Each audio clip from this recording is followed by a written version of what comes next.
大家好，我叫阿托魯，今日就想同大家分享下呢個做麻薯包嘅一個方法嘅。咁首先就係呢個魚拌粉啦，咁就100克嘅，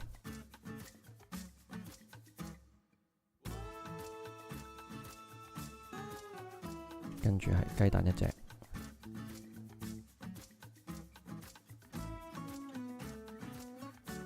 水30克。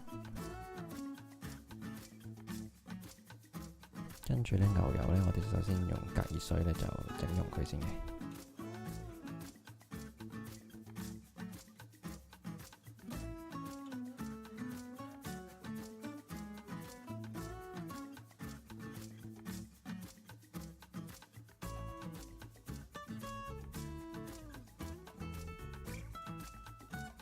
我哋會搞到佢完全溶晒為止咯。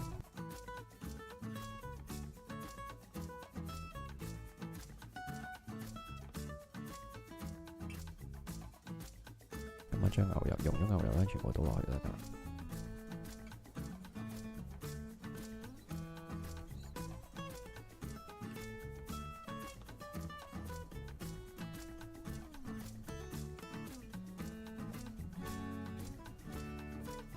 然之後落芝麻5克，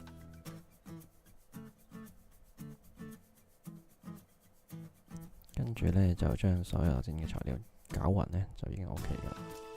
咁因為呢個魚拌粉嘅關係啦，咁所以其實呢，就呢個係又唔需要發酵啦，亦都唔需要放喺度鬆弛啦。咁啊，攪嗰個時間都係好快嘅啫。咁啊，一方面大家理解啊、了解下嗰個時間啦，咁所以我就將成段攪拌粉嘅過程呢都放上嚟嘅。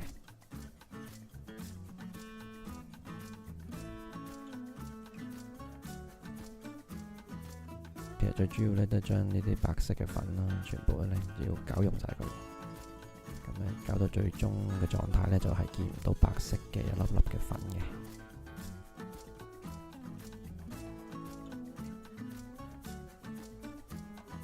咁所以其實你見到全程都唔需要落手噶啦，我哋用嗰個攪拌棒其實就已經可以做到噶啦。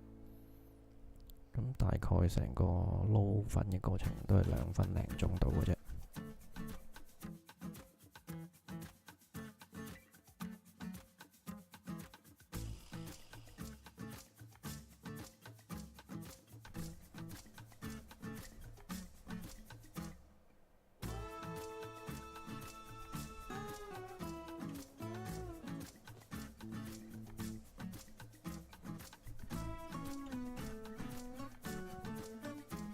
搞完之後呢，我哋稱重啦，稱重完之後呢，跟住就搓翻圓佢就 OK 嘅啦。咁陣間大家會見到個做法嘅。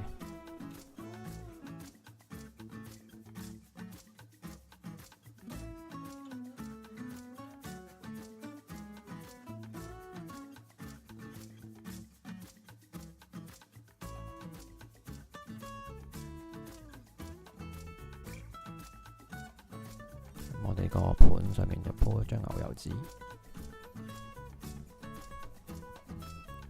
稱重方面呢，大概每一個呢，我就大概25克度嘅。咁呢個可以調整嘅，你由20克到30克都可以。咁視乎你自己中意做出嚟嗰個包係大細啦。咁我哋稱完重之後呢，就搓圓佢先。搓完咗之後呢，中間呢就用手指吉個窿，咁唔好吉穿喎。整完個窿之後呢，就輕輕再搓翻埋佢。用處呢，就係希望佢呢焗之後呢就會發脹，中間就會有一個空心，等脹得大啲嘅。焗爐呢，咁我哋就着校到180至190度，咁就做咗預熱先啦。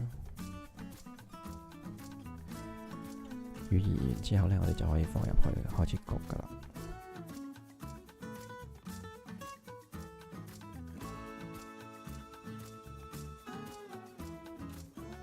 咁大概焗呢就係25分鐘至30分鐘。